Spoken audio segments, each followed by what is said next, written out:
Founder cartel leader. A founder cartel leader is the type of figure who originally builds a criminal organization from the ground up.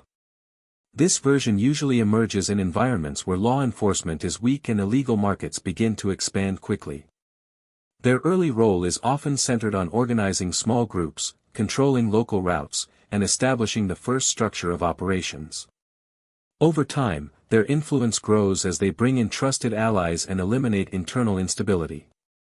What makes this type distinct is that their authority is tied to origin.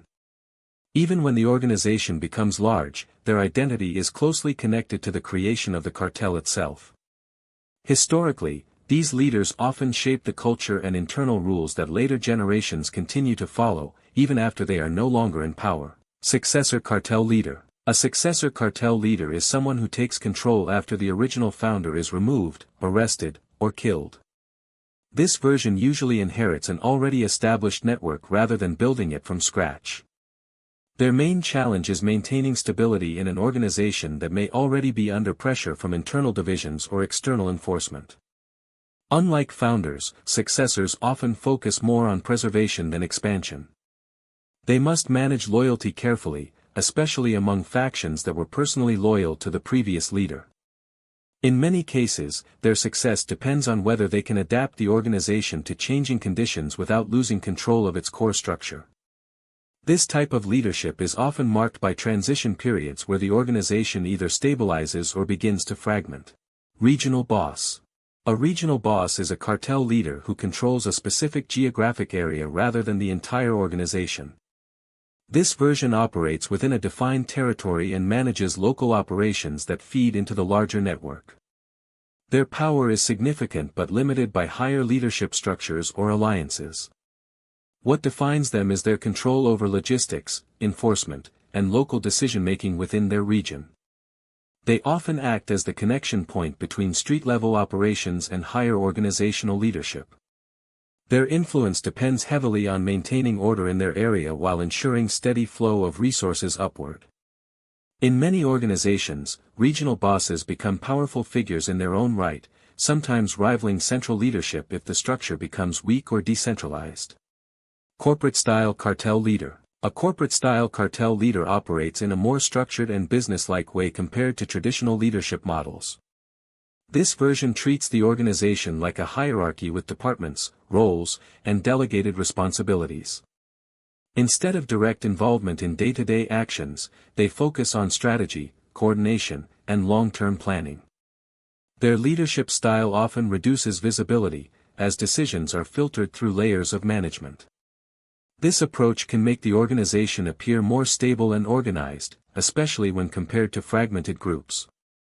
However, it also creates dependency on trusted intermediaries. When those intermediaries are removed or compromised, the structure can become vulnerable.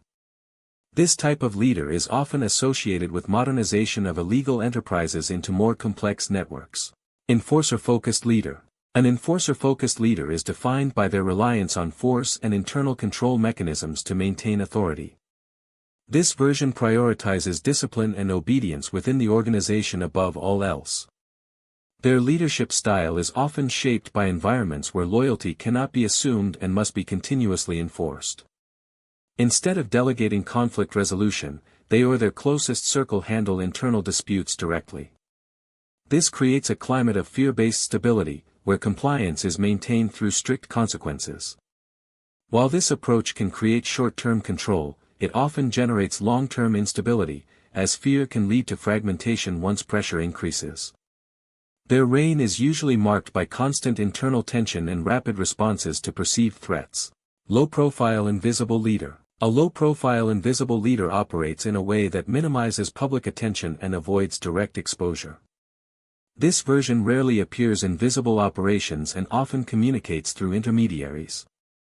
Their strength comes from staying removed from day-to-day activities while still influencing major decisions. This type of leadership often develops in environments where visibility increases legal and security risks. By remaining hidden, they reduce personal vulnerability while maintaining strategic control.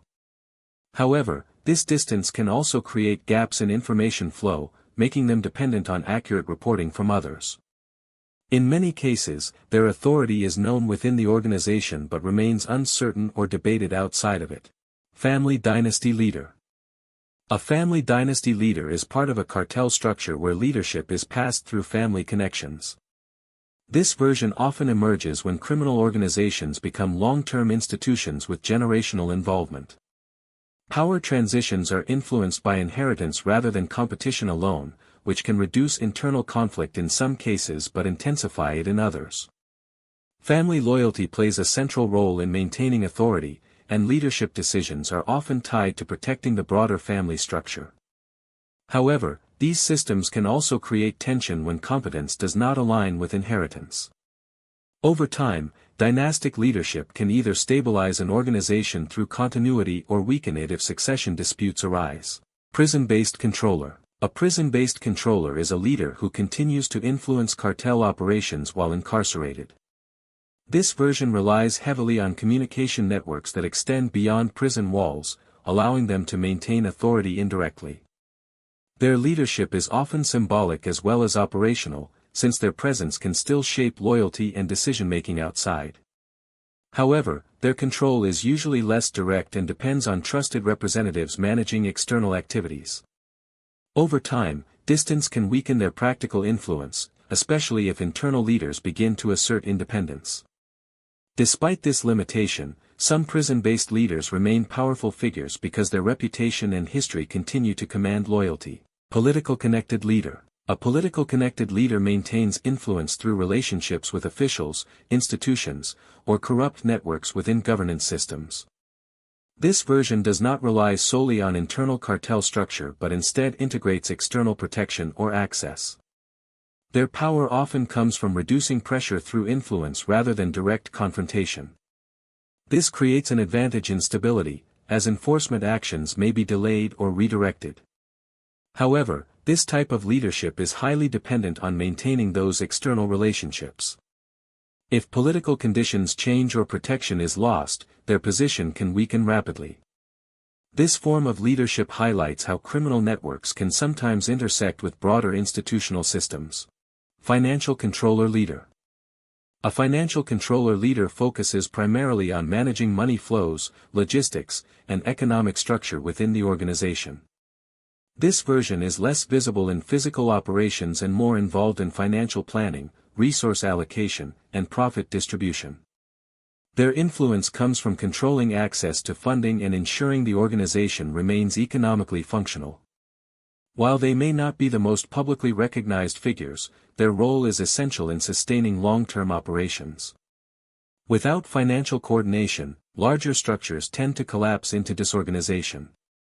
This type of leader often works closely with other high-ranking figures but maintains a distinct focus on economic stability.